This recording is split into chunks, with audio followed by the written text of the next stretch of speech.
बिस्मिल्लाहिर्रहमानिर्रहीम। अस्सलाम वालेकुम। Welcome to my channel stories point. उम्मीद है आप सब खैरियत से होंगे। आज मैं आपके साथ एक हॉरर स्टोरी शेयर करूंगी। ये वाक़या मेरे एक रिश्तेदार के साथ पेश आया, उसी की ज़ुबानी सुनिए। ये वाक़या तब का है जब हम कॉलेज में पढ़ते थे। उन दिनों हम पेपरों से फारिग होकर बोरियत भरी छुट्टियां मना रहे थे। हमने वीकेंड पर घूमने का प्रोग्राम बनाया। हम चारों दोस्तों ने हाईवे पर घूमने और किसी मशहूर और अच्छे रेस्टोरेंट पर खाना खाने का प्रोग्राम बनाया। एहसन, आसम, अहमद और अली, हम सब ने अहमद के अब्बा की गाड़ी ली और हाईवे पर निकल गए और बहुत ही शानदार होटल में खाना खाया।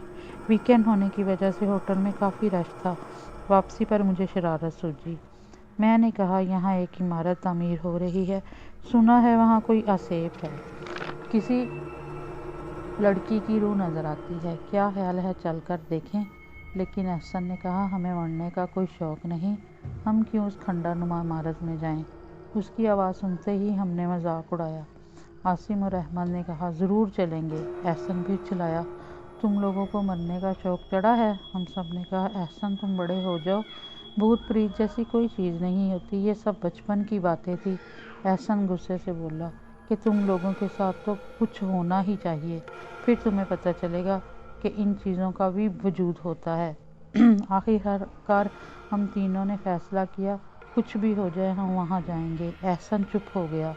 मैंने गाड़ी को इमारत की तरफ जाने वाले रास्ते की तरफ मोड़ दिया, ये जाने बगैर कि हमारा ये फ़ैसला हमें कितनी बड़ी मुसीबत में डाल देगा। हम उस इमारत की तरफ पास पहुँचने ही वाले थे कि सड़क पूरी तरह वीरान थी। दूर कहीं कोई लाइट चल रही थी। एहसन ने फिर कहा, पागल मत बनो और वापस चलो। मगर हमने उसकी एक ना सुनी और उस बिल्डिंग के बिल्कुल पास पहुंच गए और गाड़ी में से ही इमारत का जायज़ा लेने लगे। एहसन मुस्तकिल आयात पढ़ रहा था और हम सब पर दम कर रहा था, लेकिन हमें कोई नज़र ना आया। बिल्डिंग तो ख़त्म हो गई, मगर कच्ची सड़क अभी भी ख़त्म नहीं हो रही थी। एहसन ने कहा, मुझे घर छोड़ दो और जहाँ जाना है चले जाना। यकायक अहमद ने कहा, गाड़ी रोको, सामने कोई आदमी है। मगर मैंने कहा, कोई आदमी नहीं, और मुसलसल गाड़ी चलाता रहा। कुछ आगे जाने के बाद गाड़ी झटके खाने लगी और ख़ुद ब खुद रुक गई। मैं गाड़ी से बाहर निकल आया और मेरे साथ अहमद भी। अरे ये क्या, हम तो कब्रिस्तान के बाहर खड़े हैं। इसी दौरान एहसन और आसम भी गाड़ी से बाहर निकल आए। एहसन ने कहा, मेरी बात मानो और जल्द से जल्द इस खौफनाक जगह से निकल जाओ। मैंने कहा, यहाँ तो सब मरे हुए लोग हैं, डरने की क्या ज़रूरत। अचानक अहमद चिल्लाया, वो कौन है। हमने देखा तो एक औरत बाल खोले कब्रिस्तान की तरफ जा रही थी। ये मंज़र हमारे औसान ख़ता करने के लिए काफ़ी था। क्या पता ये औरत कोई चिल्ला वगैरह काटने जा रही हो। एहसन ने कहा, ये औरत मुझे ठीक नहीं लग रही। एहसन ने कहा, मैं तो नहीं जा रहा, तुम्हें मरने का शौक़ है तो जाओ। हम तीनों उस औरत को ढूंढने लगे। अभी भी अहमद ने कहा, मुझे वो औरत ठीक नहीं लग रही, हमें आगे नहीं जाना चाहिए। कि अचानक हमें बहुत गंदी बू आने लगी और हम दरख्त की आड़ से हमने देखा कि कोई किसी को नोच नोच कर खा रहा हो। अभी हम उस औरत को ढूंढ ही रहे थे कि अचानक बिजली चमकी और हमने सामने देखा, वो औरत नहीं थी बल्कि एक काली स्याह चुड़ैल थी। आंखें सुर्ख अंगारा और दांत यूं लंबे लंबे। बिजली फिर चमकी और हमने देखा वो चुड़ैल किसी जानवर को खा रही थी।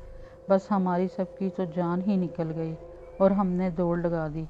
वो चुड़ैल चिल्लाई, रुक जाओ, भाग कहाँ रहे हो, मैं तुम सबको खा जाऊंगी। हम सब तो सरपट भाग रहे थे कि अहमद अचानक गिर गया। हम सब ने बमुश्किल उसे उठाया और दौड़ने लगे। आज तक मुझसे कोई नहीं बचा, मगर तुम्हारी किस्मत अच्छी है जो बच कर भाग रहे हो। हम गाड़ी तक पहुंच गए। एहसन गाड़ी के अंदर सो रहा था। उसने हमारी बदहवासी देखकर हमें और ज़्यादा बातें सुनाई। हम लोगों ने ऊंची ऊंची आवाज़ में आयतल कुर्सी पढ़ना शुरू कर दी। कुछ देर कोशिश करने पर गाड़ी स्टार्ट हो गई। मैंने गाड़ी 100 से भी ज़्यादा स्पीड में दौड़ाना शुरू कर दी। चुड़ैल की हंसने की आवाज़ें मुसलसल आ रही थीं, फिर आहिस्ता आहिस्ता आवाज़ें आना बंद हो गईं। उस दिन हम लोग अहमद के घर ही रुक गए, क्योंकि अपने अपने घरों में जाने की तो हम में हिम्मत ही नहीं थी। इस वाक़े को 8 बरस बीत चुके हैं, मगर ऐसे लगता है جیسے ابھی کل کی بات ہو سکتا ہے ہم چاروں دوست اس واقعے کو ساری زندگی ہی نہ بھول پائیں۔ اگر آپ کو میری سٹوری پسند آئی ہے اسے لائک کریں، شیئر کریں، سبسکرائب کر کے بیل کے آئیکن کو ضرور پریس کر دیں تاکہ میری اگلی ویڈیو آپ تک بر وقت پہنچ سکے۔ اوکے، اللہ حافظ۔